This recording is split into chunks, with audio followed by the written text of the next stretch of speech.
Hello, Nashville. We are back with another episode of the NFM podcast. Welcome. My name is Savannah. Y'all can call me Sav.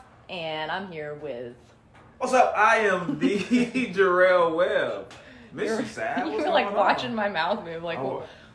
I was waiting for my moment. You know, usually we have like the mic set up. So I know, yeah. It's a little bit like weird I see today. you lean and sit back. Yeah. Now I have to like actually. Yeah, like you have to like make look at direct you. Yeah, eye like contact. creepy over here, like the creep guy. Like yeah. Well, Just I mean, the good news is I'm creepy on this side too. And today I'm really happy to be with our friend Nick here, who is working with us. We're doing a different setup today, but we're making it work because we're NFM. We make everything work. Blessed are the flexible, for they've never been out of shape. Yeah, that's great. Who said that? Me. Is that a Jarrell Webb quote? It's not, but I've heard it and I've said it so much that people. Has anyone ever quoted you? Either of you? I'm sure my clients do it all the time. Like Yeah. they have their Jarrellisms that they like when they act like me and they. That's how you know like you're doing a good job. Yeah. Is when your clients are like. Yeah. I had someone make an entire like post one time with like just the quote I said in class. Yeah. And I say stupid stuff sometimes that I'm like, and it ended up being really nice. I can't remember what it was, but it was like, you deserve to be here or something. I went on some rant at the end of class, like, I don't care who you are, you know, how it's intimidating to be in the gym, but you belong here. And they put it on an Instagram, like a whole ass post. I'm like, wow. My wife does a really and it said Sab. And I'm like, what? Cool. I thought it was the coolest thing ever. My wife does a really good impression. Like she heard me like teaching classes like during COVID. Yeah. Like so I was like teaching everything in the house.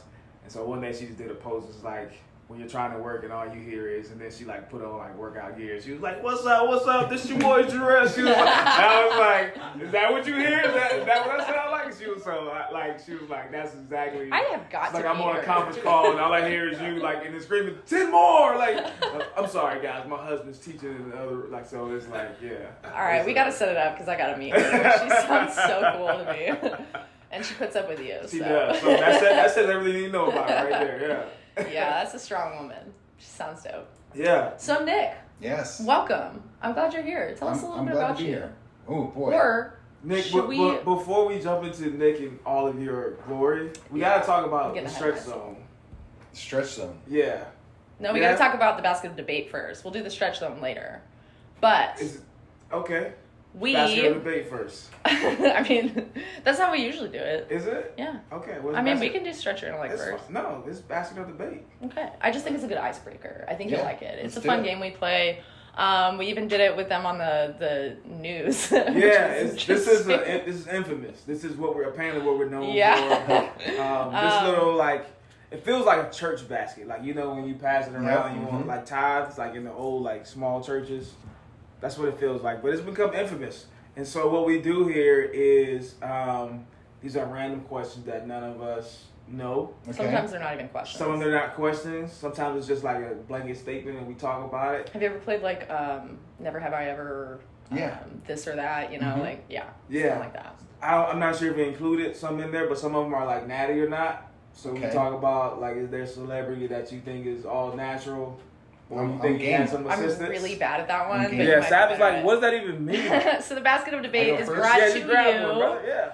Brought to you by Freshie, a sparkling tequila seltzer that is super delicious. One of our very loyal sponsors, and they've been wonderful. So thank you, Freshie. Let's do it. What you got, Nick? Yeah, I get one too.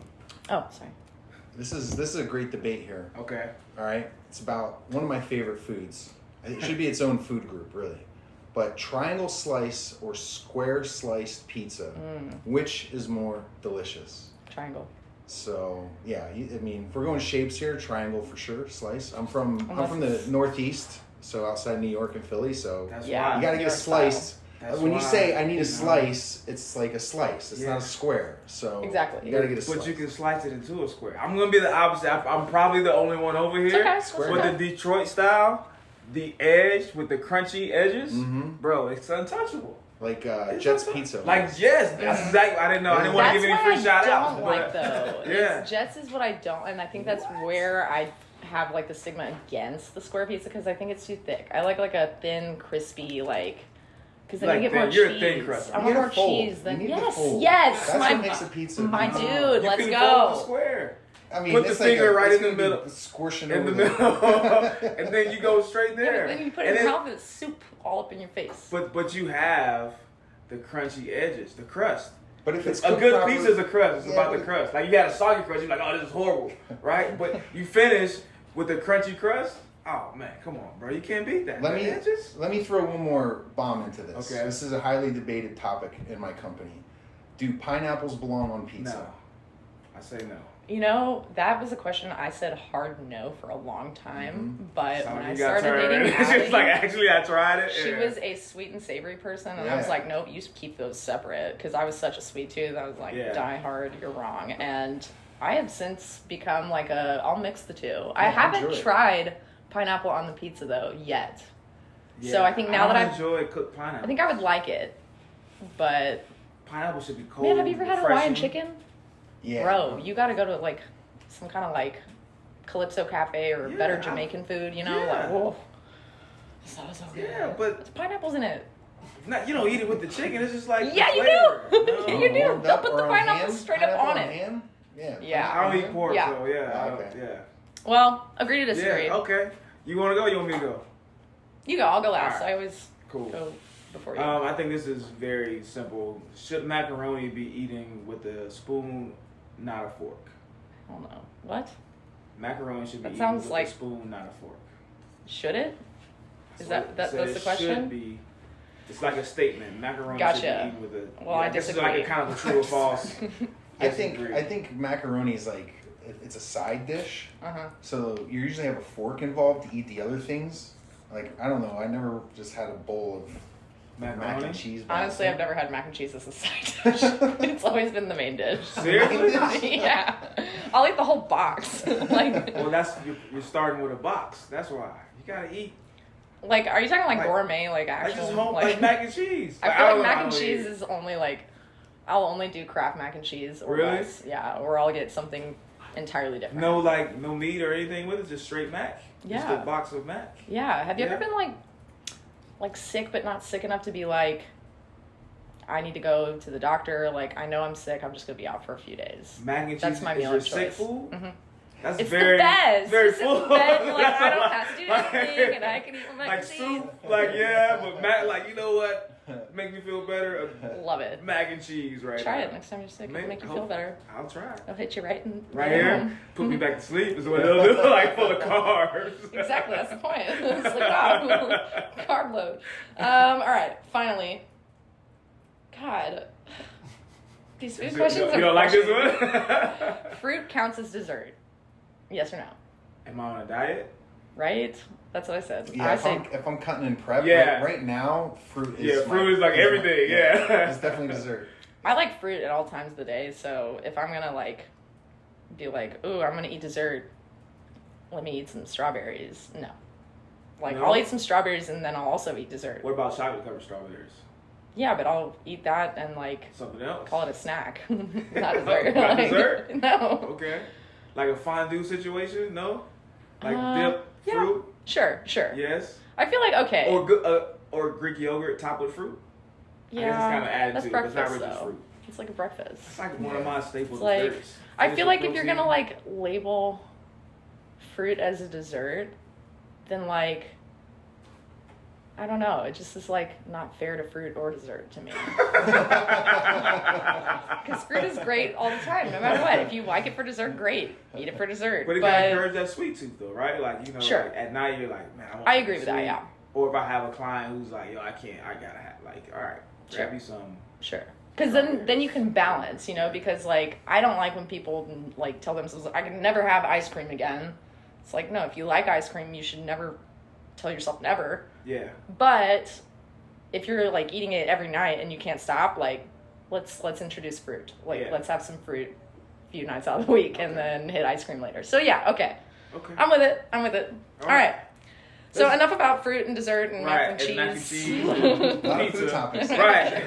Clearly Terry was hungry when he was writing these out. He was like, yeah, all food. They're good debate topics, but even better topics. Nick, you have quite the story. I read your bio a little bit. He sent us a short bio about you are a sales manager of is your company like managing other companies, or do you help people start businesses? Like, tell us a little bit about what you do. Yeah, great question. I'm a sales director and sales coach for Nutritional Coaching Institute, which what we do is we certify people. So that's, you're an in-person trainer, or maybe you had your own weight loss transformation and people are coming up to you and they're saying, how did you do that? And it's making you feel good and you want to go out there and help other people accomplish what you accomplished. Or maybe you're already been certified, but you're not that confident that you can go out there and help such a wide variety of people solve all of these painful problems. Because as you know, like, yes, Americans are suffering. The numbers are astronomical, like 33% obese, 70% overweight at this point. So we want to help people feel incredibly confident, and we're certifying them. So we certify you. You can get gut health, you can get hormones, you can become a really well-rounded coach. But then the next obvious question is, I'm certified, I'm confident, I've helped a few people. How do I actually grow this business? And what do I need foundationally for my offer and my onboarding and my lead gen and my sales process, and how do I scale my business? So we're taking people, we're really the first in the industry to certify people in nutrition, hormones, mindset, gut health, and then also build the foundational pieces of your business, get your clients, get your marketing in line, and then if you say, hey, I want to turn this into a $500,000 or $1 million a year business, we can scale. So just like many companies out there, we have business coaching. We're helping, hundreds of clients do that as well. Not everyone getting to 7 figures, but everyone in there doing past 6 figures a year. Wow.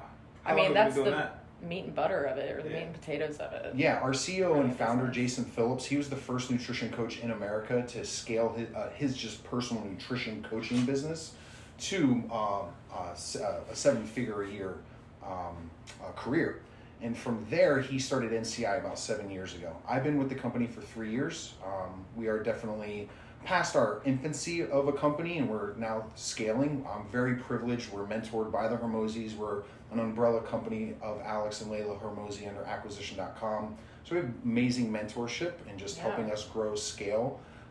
These words here on this shirt aren't just words on a shirt. This is part of our culture and what we live by. For the listeners, your shirt says impact over everything. And it's not just a slogan and words on a shirt. It's literally how we create our culture, how we create connection. Because what we understand is, if you can go out and help someone, which I believe is what is really harming all humans, it was what we put in our mouth. If you can help someone solve that problem and love what they see in the mirror, if the bigger that problem you can solve, one, it creates impact. It feels good. So your cup gets filled back up, right? Absolutely. You're pouring into a client, you help them get results. Those results make you feel good, significance and contribution. Now your cup's filled back up. I got the energy to go out and help the next person. So we need that. But another byproduct of that is income. And there's nothing wrong with being paid an income for solving a very painful problem. And so yes, it is about income. It is about that connection. It is about impacting a life and helping someone move forward. But let's also monetize that so you can grow and scale your business, reach more people, and get more impact. I think that's an important thing to note is you said, like, you put importance on both things. Not only like helping others and filling your cup with the passion of helping someone else and making that impact on them, but it's also okay to like want to earn money from what you are doing to impact others. And I think like there's a lot of information out there telling coaches and business owners, especially new ones, like, stop chasing the money, do it for your passion. And that's important to be reminded of. But then it's like, you also don't have to be so humble that you're like, I don't do it for the money. Like, well, of course you don't do it for the money, but everybody has to make money. Everybody deserves to make money and be able to scale their business and reach more people, and both work together. Yes. And so I think it was important and awesome that you highlighted both as being important parts of your business and how you kind of approach your clients as well, and how you want to help your clients and what they are going to walk into with their new business or their, whatever it is that they offer. But it sounds to me too like the clients that you're looking for, like if you certify them in nutrition, are you expecting them to be certified in like personal training, or do they have to be a coach? Is it just somebody who like hey, I want to know more about this for my therapy business or something like that. Like, what range of clients do you work with? The majority of clients coming to us have actually already been certified, and they still have imposter syndrome. Meaning, man, I learned this thing, and I can apply it to myself, but I did not feel confident going out there and helping all these people with this wide variety of problems. So what happens is I spend money on a certification. I get certified, probably from a big fancy certification company that we've all heard, but it doesn't get rid of the imposter syndrome. And so they never start. Or they help a few people, can't get those clients to adhere, very important word, adhere and comply to the plans and protocols so they can get results, so you can get testimonials, so you can get referrals, so you can build your business organically. So they're not getting that. So they're coming to us and like, man, I tried this, I can't get it off the ground. Because what we do is we bridge the gap between education and application. That is what's missing in the space of certifications. Nearly every company out there is, whether it's PT or nutrition, is buy into a certification company, get a book, read the book, take a multiple choice test. No one watches you take that test. Oh, by the way, you're allowed to use the book to take the test. And magically you get a piece of paper on your doorstep that says, hey, you're certified. Go out there and help people. And then you have to keep paying money to keep that certification, and continued education is important, but it almost becomes about just like, all right, I got to keep my credits. I'm going to take this course really quick. And it's all information. So yeah, I like where this is going. And you're not retaining it. And by the way, we've never asked anyone to ever recertify once certified with us, because we continue to update our information and you have access to that for life. Unlike our competition where you only get that information in a small window of time. And so what we do is we bridge the gap between education and application. How do we do that is when you get certified by us, yes, you get the modules and the books and the quizzes you got to pass to get to the next step. But in order to be certified with us, you actually have to get your first 2 to 4 clients while going through our certification. You have to work with them for 90 days. You have to onboard them. You have to do the check-ins. You have to do the cause and effect of why I wanted to do this. You're going to give us the before and afters, the plans and the protocols. And at that 90 days, that is what you submit to our education team. We review that and certify or say, hey, these are the things that need to get fixed, resubmit. And that's actually how you get certified. Then on top of that, we were the first company in the nutrition certification space to bring in cohorts. So again, you can come with us. You can do self-paced if you want. I want to get through it. Or you can come into a cohort style where you're actually working with, even in some cases, our head of our education and our education coaches in all these instances, and going through a small cohort style where you get live feedback and ask questions. So long-winded, and by the way, that was not a pitch. I'm just telling you what we're doing. It's to answer the question, we're getting people already certified. We're getting personal trainers that say, hey, I want to be able to impact my clients more by having a nutritional plan, but also, or a hybrid model, like I want to go in person and online. And then obviously a big lead source is just brand new people. So people getting having their own transformations, and because everyone in this room suffers from what's called the plight of the broken. Meaning we all want to fix in others, which was once broken in us. So we want to go out there and say, hey man, I don't want you to go through what I went through. And so, but I don't know how to help them. So come get certified for the first time and just try it out. And through our certification, again, you're going to get your first 2 to 4 clients, because you're going to say, hey, I don't know what I'm doing. I need a beta test group. Here's the thing, like you're going to be my guinea pig, but I'm going to coach you for free for 90 days. All right. And then if done right, what I specifically in our sales approach, what we're going to teach you is then to get them to sign up to be your first paying clients. And you just got them results for free. So they're going to bring referrals as well. Yeah. That is dope. I mean, like you're not missing any gaps because I've done like a business mentorship before, and I felt like they didn't know enough about what I do. And I was grouped in with a lot of people who we all fell under this one category for the mentorship, it felt like. And then once I didn't have a problem onboarding clients, but I did have a problem maintaining that and giving them the quality that I wanted to give them. And that's where I felt like there was that disconnect with this company, because like they were attending to so many people like me, but we also all offered something unique. You know, we have our own unique style. Your personality matters. And it's important to know that when you're being rejected, you know, or a client isn't adhering or complying to the program, like sometimes it's just not a good match, you know. But I digress. It's hard to trust a company with your own business, your own livelihood, when that disconnect happens. And it sounds like you guys are really like passionate about bridging that gap, because, you know, maybe that's something you've experienced. But I do want to get into like a little bit of your backstory. Sure. Because that was also in your bio and it was really intriguing to me. You're a cancer survivor, and you had a period of time where this is what you were working on while you were also dealing with a major obstacle in your life. Can you tell us a little bit about like that experience? Yeah. I want to back up a little bit just to kind of like, for sure, paint a picture start wherever you want.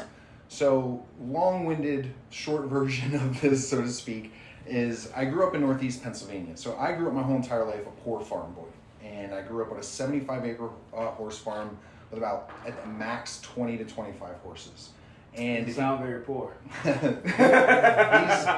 these are other people's cars. Okay. Yeah, these are other people's horses. We're taking care of them. Okay, gotcha. We're doing all the work. They're the help. Gotcha, okay. And the trainers, but like, you know, you're talking in the 80s and early 90s. So my whole entire life, I just worked my ass off. And from the age of 6, if you were old enough to carry a water bucket or the feed bucket, you were working. And if you know anything about farm families, there's like 10 kids, right? Mm-hmm. I'm an only child. And so it was like me, my grandmother, my grandmother's boyfriend, and my uncle, and this massive farm.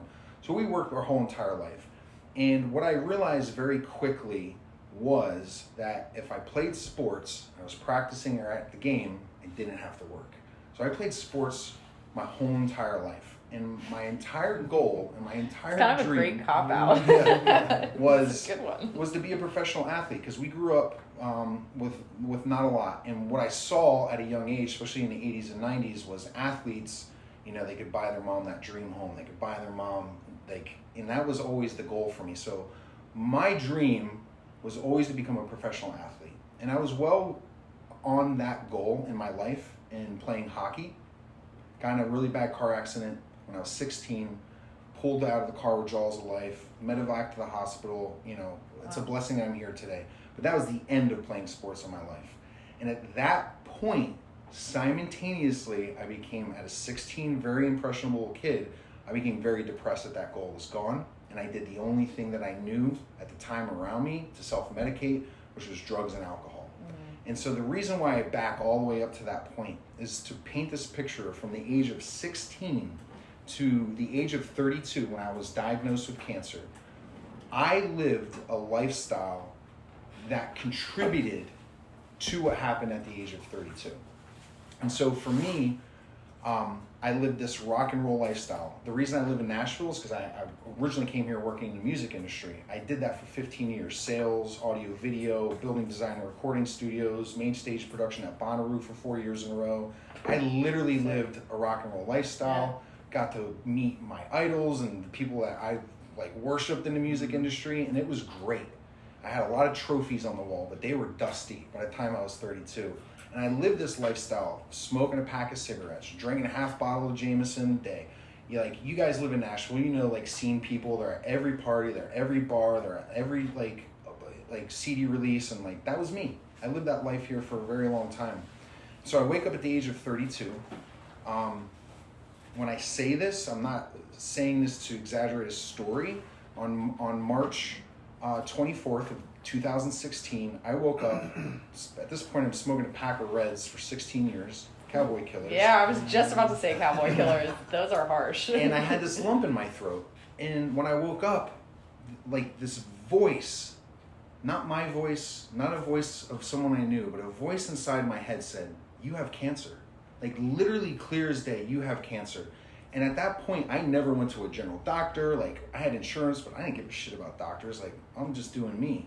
And so I'm I gotta go see a doctor. So I rush, find a general doctor, call off work. I go to the doctor. She's like, "No, honey, I had 4 wisdom teeth removed the week prior. The week before that, I got the flu." She's like, "It's just some congestion, infection. Here's some antibiotics. Go home, you're fine." So I went home. At that point in my life, probably did the same thing I did every night, which was go home, play Madden, drink, smoke, and go to bed.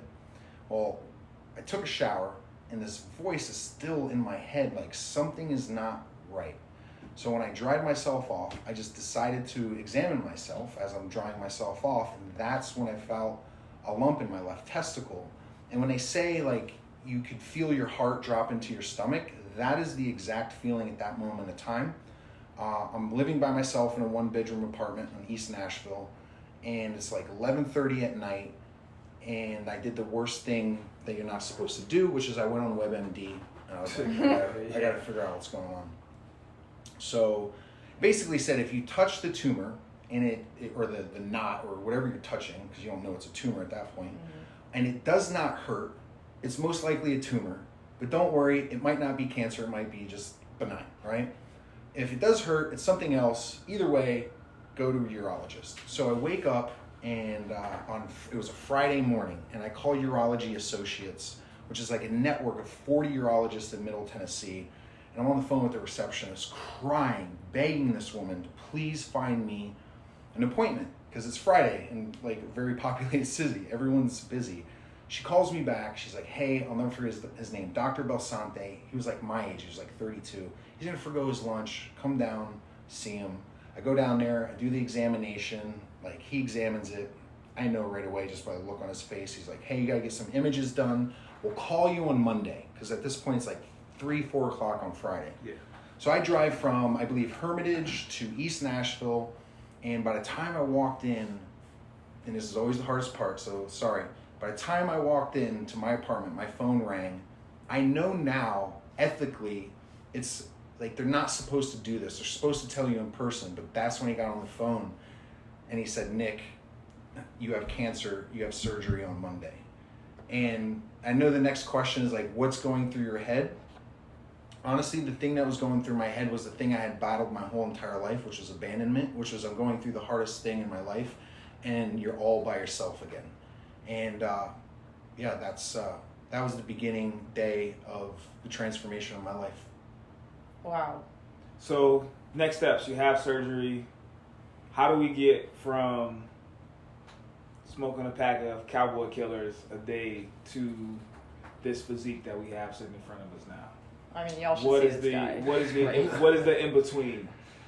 The in between was because usually you'll go like, okay, did you do chemo? Mm-hmm. So that means you probably lost weight, lost hair. We were talking a little bit about that.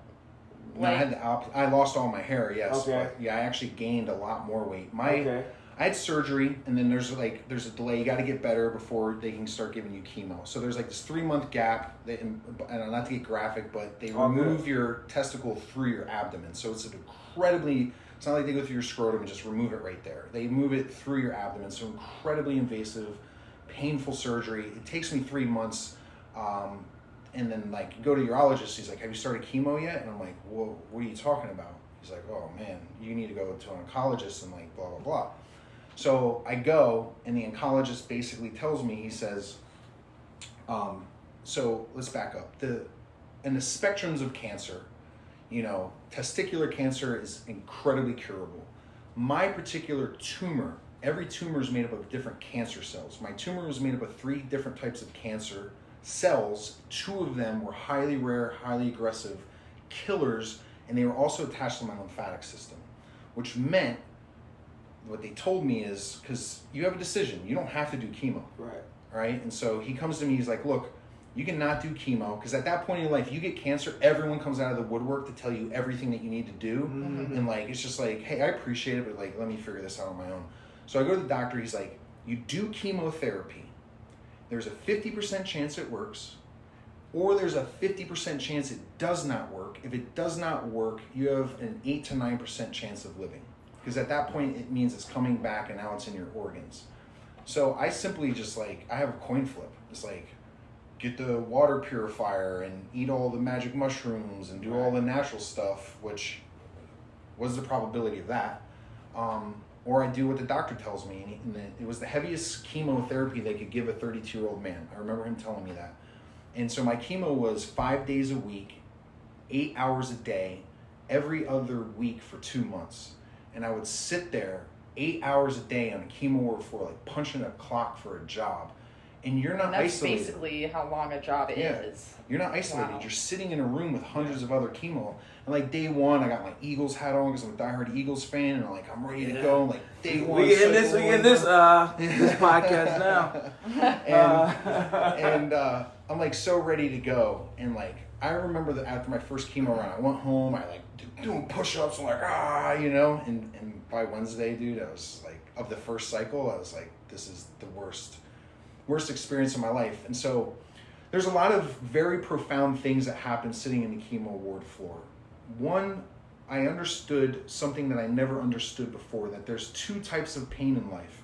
There's the pain of discipline, which I had zero of at that point in my life. I did whatever the hell I wanted to. And then there's the pain of regret. And the question becomes in situations like that, is that discipline is weighed in ounces, regret is weighed in tons. So Nick, if you get literally better, have that on my mirror. Yeah, Nick, if you get better and you get out of this, what do you want to carry around for the rest of your life? Because I had goals, I had aspirations, all these things that I wanted to do, and here I am, this 32-year-old man. I'm facing death. I'm going to die an inconsequential man with basically insufficient funds in his bank account. I had mounted to nothing. I'd never owned a home. I'd never been married. I never had kids. I had no legacy. And like, if you get out of this, man, how are things going to be different? Because I can't keep living this life and this patterns of these behavior that led you to being diagnosed with cancer. Like, I have no proof. I can't sit here and say 100% proof that your lifestyle caused cancer. But I know in my heart that my lifestyle, and most importantly, the stress that I put my life through, caused that. And so I was going to do whatever it took to get better coming out of that. I feel like a lot of people don't have that, like, concrete, tangible proof of this led me, or this type of behavior, this activity, or this lifestyle led me to this obstacle or this diagnosis. But I feel like a lot of people can sit here and think, if we were to have a moment of silence, like, what are the things that have led me to the things I don't want, what could I have done differently? And it's like, yeah, a lot of that is regret, and a lot of that has to do with how you take care of yourself or don't take care of yourself. And it goes unnoticed until it's cancer or diabetes, or, there's a million things it could be, and it's not to say live in fear, but I just think, like, it's important to kind of reflect on that. And I feel like, obviously you've done a lot of that, and you either take action and do something about it, or you just keep doing it. So tell us how you took action. So taking action, I tell these stories quite a bit, and I don't ever want it to seem like it happened overnight, because it did not happen overnight. Things actually got much worse in my life after cancer. I made some incredibly bad mistakes. I got in a massive amount of trouble with the law, and I'm like looking at a year, and things got way worse. And so I had to determine what my rock bottom was. And people hear my story like, oh, well, I have to get cancer, or I have to have a near-death experience to change my life. No, you don't. What I'm telling you is you can make a decision right here, right now, today, that this is enough. This is rock bottom for me. And I do want to change my life. And the critical point in my life, there's a couple critical points. One, it's the universal consciousness, it's the cosmic intelligence, it's God, it's the ancestral knowledge of all our ancestors. Whatever you identify with and you pray to, what your God is, like, something spoke to me and said I had cancer. The second massive moment in my life was not necessarily the diagnosis, it was how other people came to support me, and by far the hardest part of my life. I had dealt with abandonment issues my whole entire life. We're not going to get in that story, but it's basically my father. My father was never in my life, was in prison basically my whole entire life. And so I couldn't afford to pay this. When we were talking before the podcast, and I worked through all of this. My hair's falling out, I'm sweating, I'm ballooning up in size, there's so much chemo and saline and steroids are putting into you. And like, I don't even recognize myself at this point. And I needed help. And my mom had to come down and drive from Michigan to come be with me the weeks I'm in chemo, and like, she's not working, I'm not working. And my mom's like, you gotta start a GoFundMe. I'm like, I'm not doing that. I'm like, I'm way too prideful to ask for help. My mom's like, no, you gotta do it. And like, I got to listen to my mom.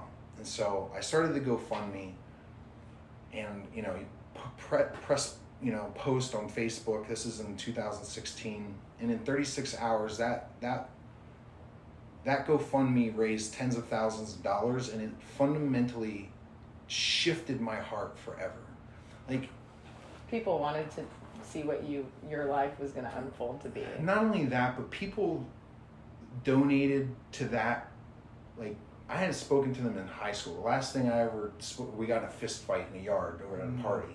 You know, my high school principal donated more money than I'm comfortable mentioning, and I made his life living hell for 4 years.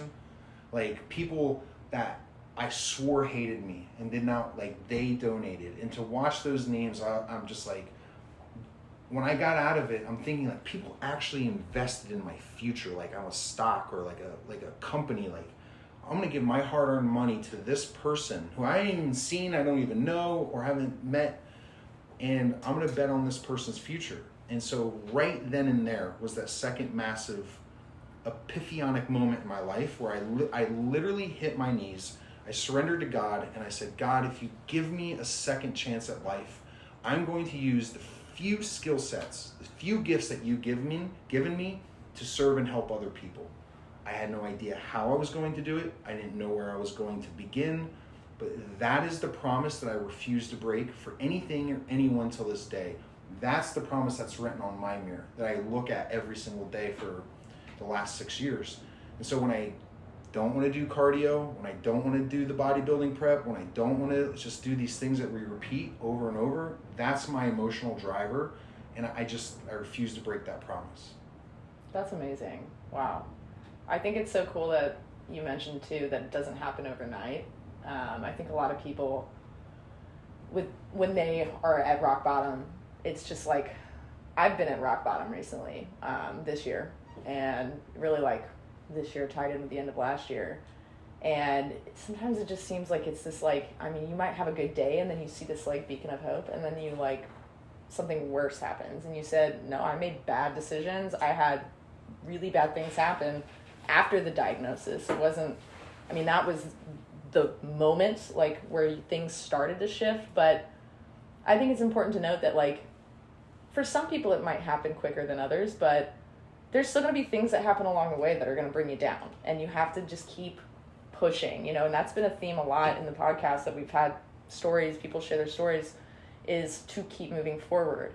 And so I think, I mean, you mentioned the bodybuilding prep, you're a bodybuilder, you're a coach, you're a motivational speaker, you've worked with like big names like Tony Robbins. I mean, like, you've worked with people that, and all of that happened after you were diagnosed with cancer, if I'm correct. Yeah, to clarify, I've never worked with Tony, just highly impacted by his work. So like, there's someone that I model, and I'm like, the guy that got me started in motivational speaking, it's him. I've been blessed to work with some people under him, like Eli Wild in sales and NLP, neuro-linguistics programming.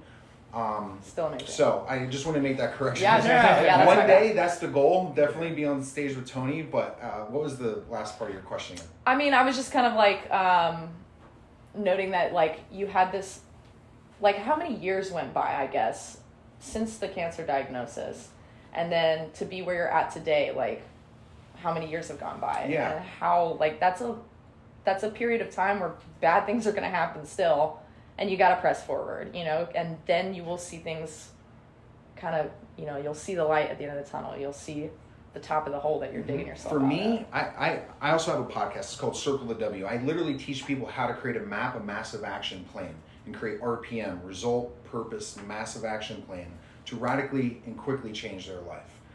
Now, I didn't know that's what I was doing then when I was changing my life, but being able to pull and remove myself from what I did years later and learning a skill set that I believe every human being should learn, which is neuro-linguistics programming, NLP. What you'll learn is how to reframe experience, okay? But I don't want to get into that. The timeline of events is this. I go through chemo, my hair's barely growing back. I'm looking in the mirror, and this is the first, I'm like 265 pounds, completely overweight, completely unhealthy.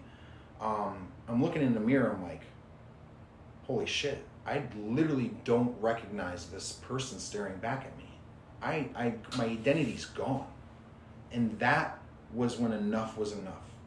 Change only happens when the current state of pain exceeds the perceived pain of change. And in that moment of my life, that was enough. No more, Nick. No more fostering this false identity, this limited identity that you have been living in for so long. An identity that does not even support your actual goals and what you want. And so I made a decision to, again, ask for help. It is easier to ask for love than it is to ask for help. And I just said, I need help. So I living in Nashville, I called the fittest person that I personally knew in my circle, and I asked her, I'm like, how do I get fit? What do I do? She's like, if you want the clearest and most simplest path, hire a nutrition coach. And so, again, I can give you the whole entire epiphany story. I had no money, I had to raise my credit card limit, I didn't know what I was doing, I had imposter syndrome, can I even do this? I just figured it out. And I called the coach. His name is Jeff Black. He's a local coach here. He's the owner of Iron House Strength and Conditioning. And he changed my life. He changed my life forever. And in 90 days, I lost 60 pounds. And we get into the summer and he goes, hey man, you know, I think you got a chance to do something pretty special. Have you ever thought about doing bodybuilding? I'm like, dude, I don't want to do none of that. He's like, I think you'd be really good at it. Well, unbeknownst to me, that summer, he put me through a prep. I didn't know it. I just wanted abs, right, for the first time in my life. And we get to the end of the summer, he's like, ha ha ha, I put you through a prep. And I'm like, well, that wasn't like, it was bad, but it's like, I'm proud of like what I had accomplished. And then immediately, the dream comes back. I can keep the promise I made to my mother. I can become a professional athlete. And so at the age of 33, I'm gonna be 40 in November. I'm so close. Like, I can smell the dream. I can feel my feet on the stage. I'm so close to making that dream happen come June.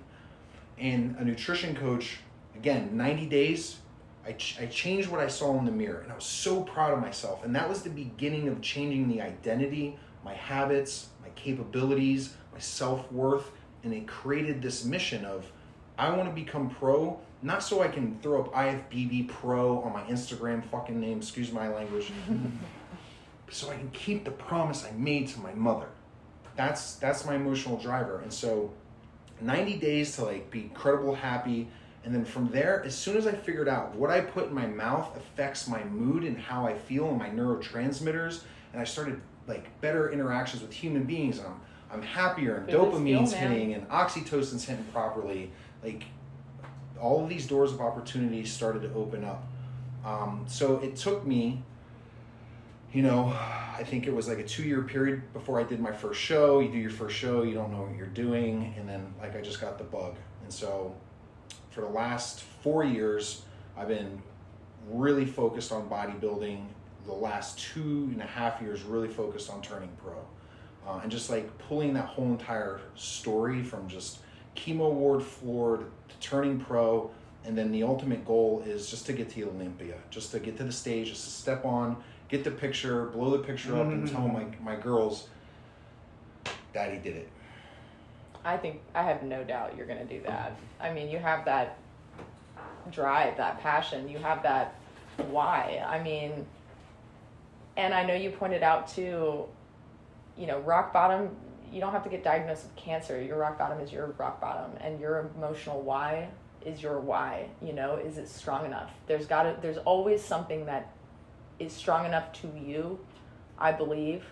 I mean, unless you just live under a rock, but there's always something, some kind of experience that shapes your why. And that's why obstacles and hardships are a part of life, you know, and instead of, you know, why, woe is me, you know, it's like, sure, we all have our moments, but I mean, there's just this drive that you can't even describe, you know. Once I had a why before, and then I hit rock bottom, and my why wasn't just stronger, it was like evolved. It was like, and much stronger than it was before. So it was almost like all that hardship had to happen in order to get that.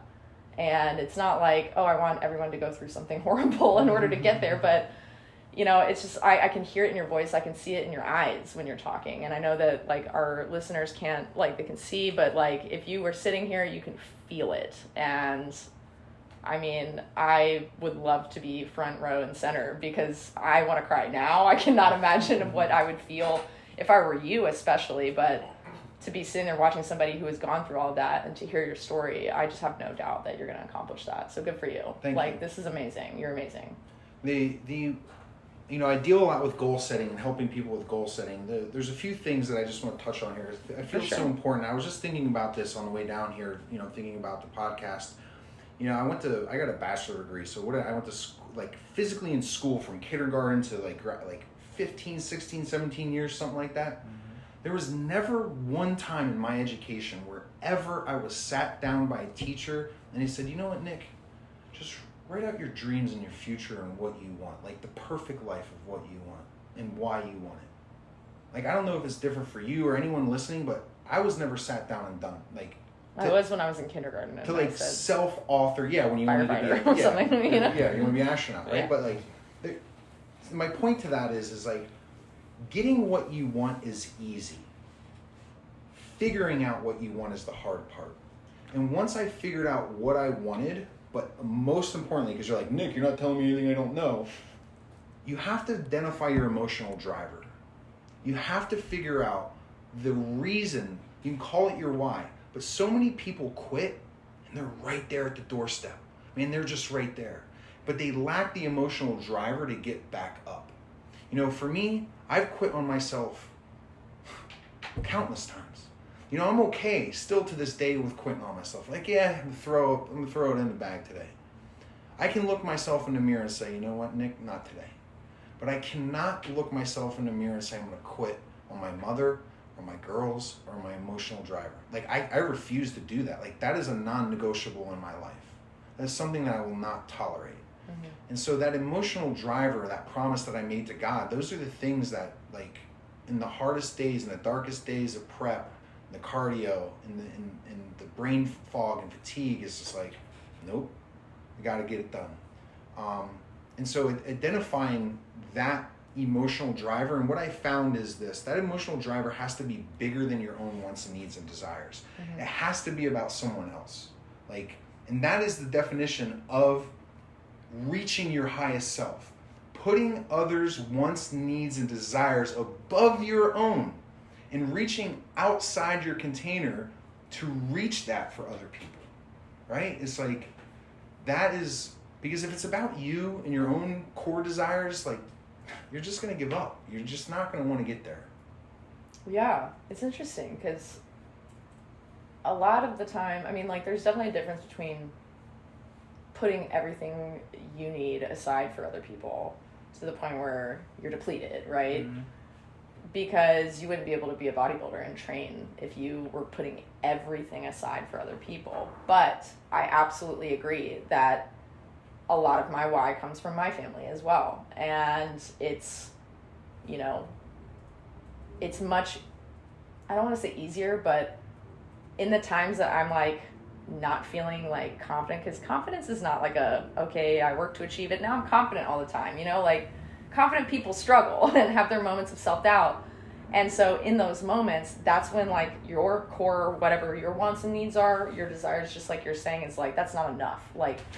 Everything that you have become is not just your responsibility. In fact, it's everything else. Everything else influences who you are around, who you grew up with, how your parents parented you. All of that comes into play to who you are now. And then you are responsible for applying it, and how you apply it is up to you.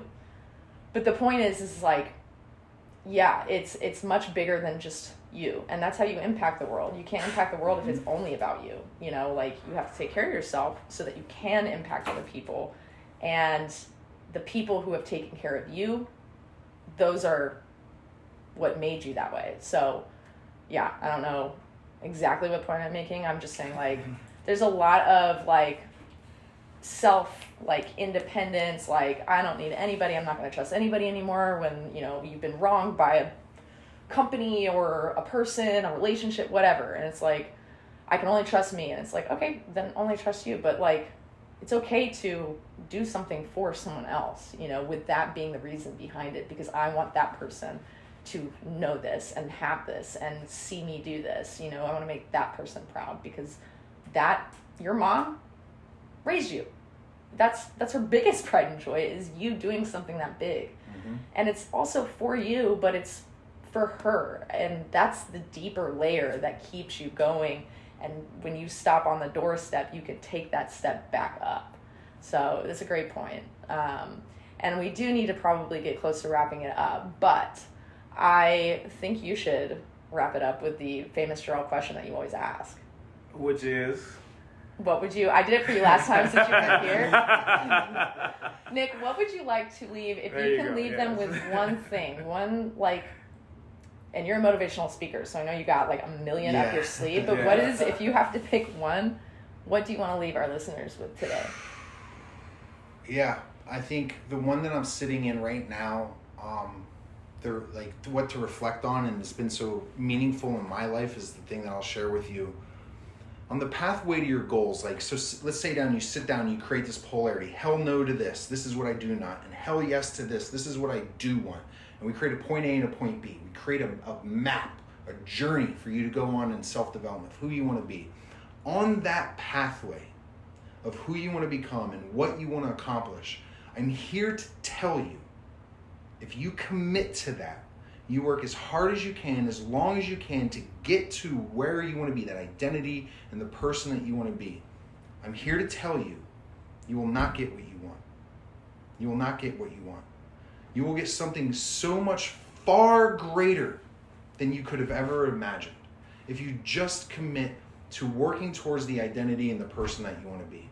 That could be a bodybuilder, that could be an entrepreneur, that could be a mother, a father. It could be whatever you aspire to be.